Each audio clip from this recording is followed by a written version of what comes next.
Bun. Terus lagi yang perlu ditekankan dalam rukun-rukun sholat ini adalah rukun qauli. Rukun qauli itu apa? Rukun yang berhubungan dengan ucapan seperti takbiratul ihram, tasyahudul akhir, Fatihah dan tasyahudul akhir.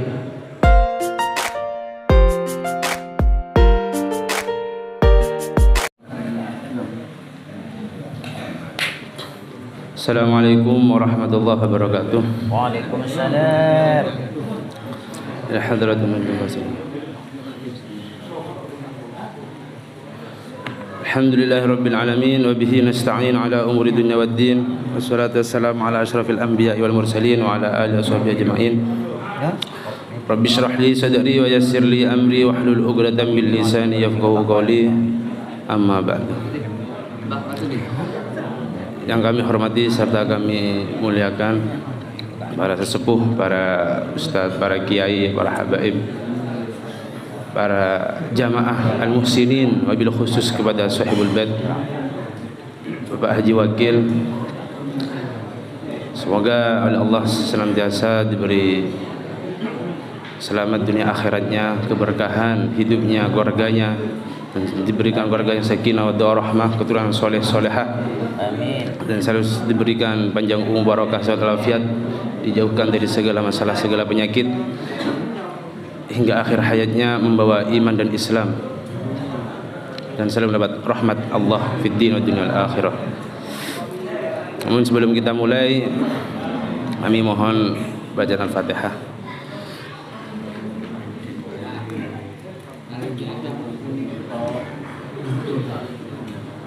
Al-Fatihah. A'udzu bisyaitonir rajim. Bismillahirrahmanirrahim. Alhamdulillahirabbil alamin arrahmanir rahim maliki yaumiddin. Iyyaka na'budu wa iyyaka nasta'in. Ihdinas siratal mustaqim. Shiratal ladzina an'amta 'alaihim ghairil maghdubi 'alaihim waladdallin. Amin. Bismillahirrahmanirrahim. Alhamdulillah, kita saat ini oleh Allah masih diberikan nikmat sehat, nikmat iman, nikmat hidayah dari Allah. Dan juga kita tidak pernah dilepaskan oleh Allah dari keislaman kita hingga akhirat, hingga saat ini. Yang mana modal utama untuk akhirat kita adalah ya nafas kita ini, hidup kita ini. Sehingga sudah sepantasnya kita bersyukur kepada Allah, kita masih diberikan modal yang mana modal ini semua orang yang sudah meninggal itu mengharapkannya, yakni modal nafas. Ini modal yang sangat besar. Kita bisa menjadi hamba yang lebih baik, hamba yang diridhai oleh Allah, tentunya dengan nafas ini, sehingga kita bisa melakukan kebaikan-kebaikan, kita bisa melakukan hal-hal yang berhubungan dengan ibadah serta anjuran-anjuran Allah, sehingga kita juga bisa melaksanakan apa yang telah disyariatkan oleh Allah. Saat ini kami mau membahas tentang syariat. Apa sih syariat itu? Syariat itu adalah,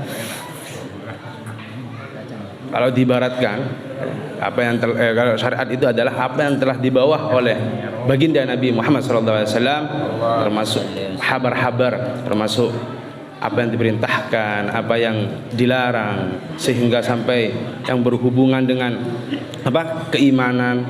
Kita wajib beriman kepada hari kiamat, wajib beriman kepada alam barzah, alam kubur setelah kita hidup ini, dan juga kita harus wajib beriman adanya yaumul mahsyar, di yaumul mahsyar kita nanti dikumpulkan, terus yaumul mizan, yaumul hisab, hingga sampai siratal mustaqim. Itu termasuk syariat dari Allah, sampai surga dan neraka, sampai syafaat-syafaatnya Nabi Muhammad SAW. Dan dari syariat itu kita tahu apa sih syariat itu, buah dari syariat itu apa. Nanti jatuh syariah at-thariqah, buah daripada syariat itu adalah thariqah. Sehingga dalam kitab Salamul Fudala dikatakan bahwasanya syariat itu ibarat perahu. Ya. Seseorang tentunya yang dipikirkan bukan hanya bagaimana ketika nanti naik perahu, tapi bagaimana bisa melayarkan perahu ini. Kita pasti butuh nahkoda, kita pasti butuh kapten.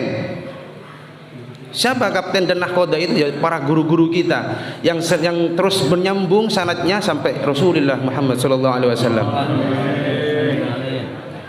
Maka sudah seharusnya kita berguru, yang mana berguru dalam syariat itu adalah ibarat seperti halnya nahkoda yang akan membawa kita, karena kita nanti nggak tahu kalau andaikan kita menaiki kapal sendiri, ketika nanti ada ombak, apakah kita bisa menerjangnya ya, ketika sudah di tengah-tengah laut, yang mana ibarat ombak itu masalah-masalah yang selalu terjadi pada diri kita.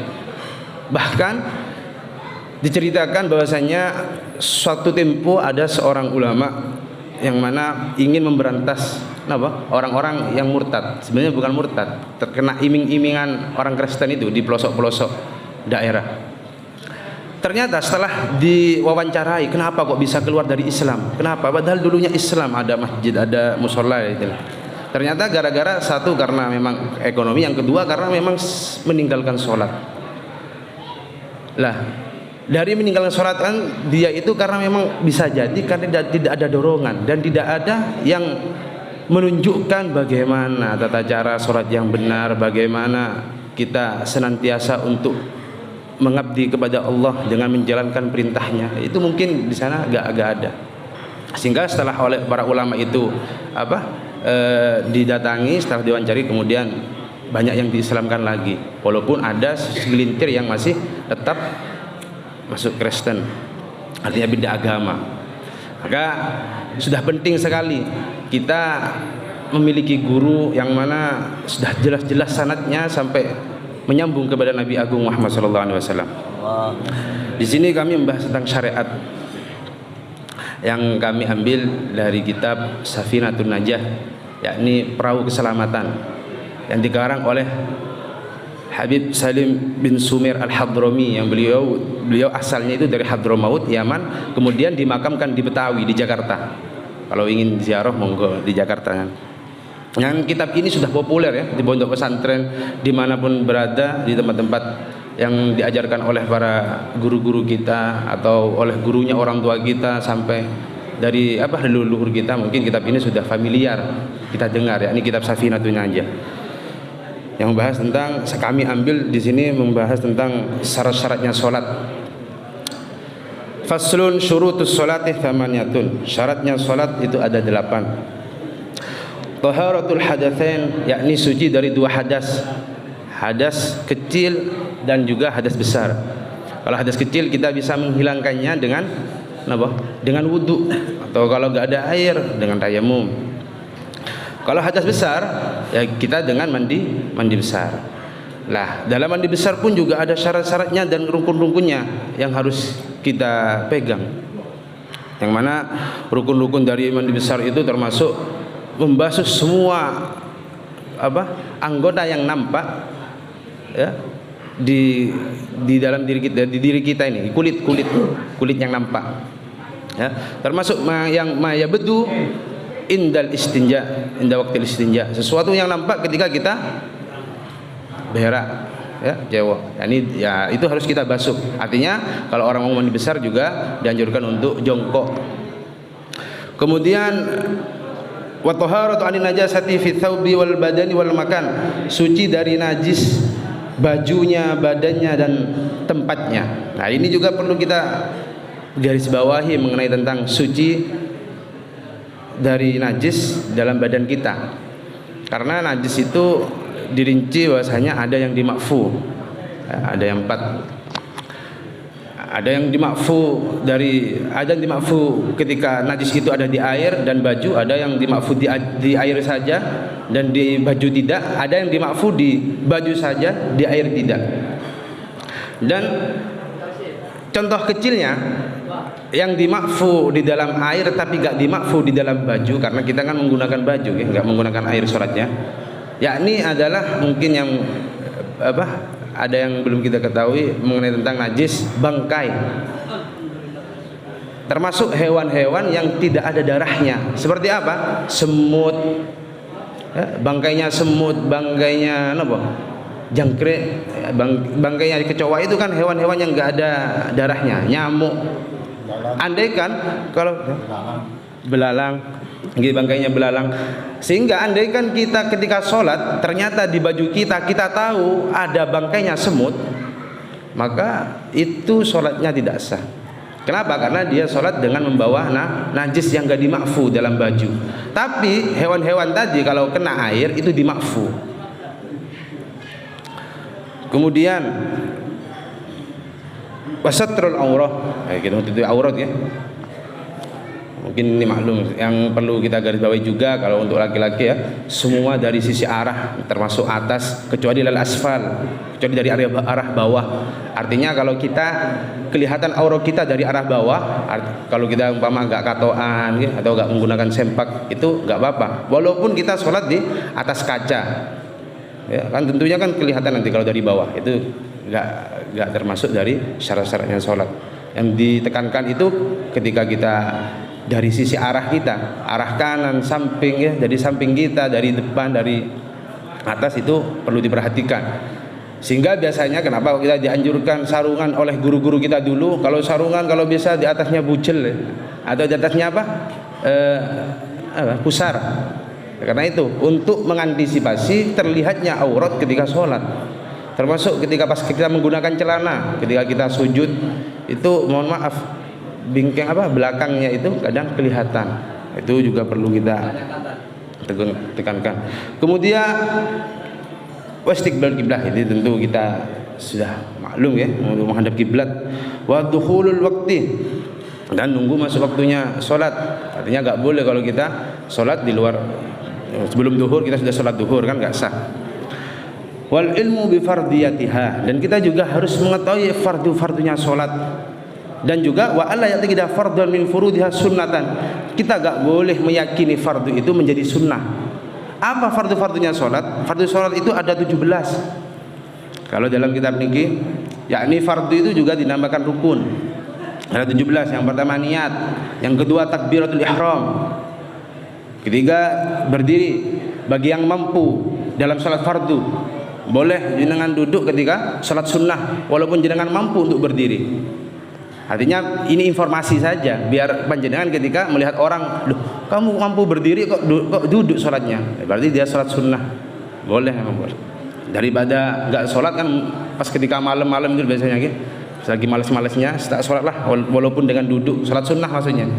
Kalau sholat fardu, kalau selagi mampu berdiri dianjurkan berdiri. Bahkan dianjurkan juga andaikan nggak mampu bisa membayar orang untuk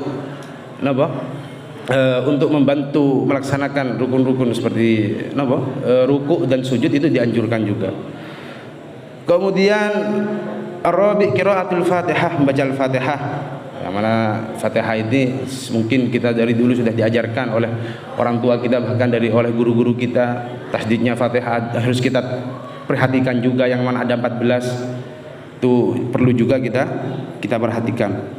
Terus yang kelima ruku, selanjutnya tumakninah di dalam ruku. Tumakninah itu perkiraan membaca subhanallah. Apakah mengangkat tangan itu wajib? Karena enggak, sunnah niku. Ya, dilaksanakan lebih baik. Membaca subhana rabbiyal azim juga sunnah. Baca iftitah juga sunnah. Yang ke-9 sujud 2 kali.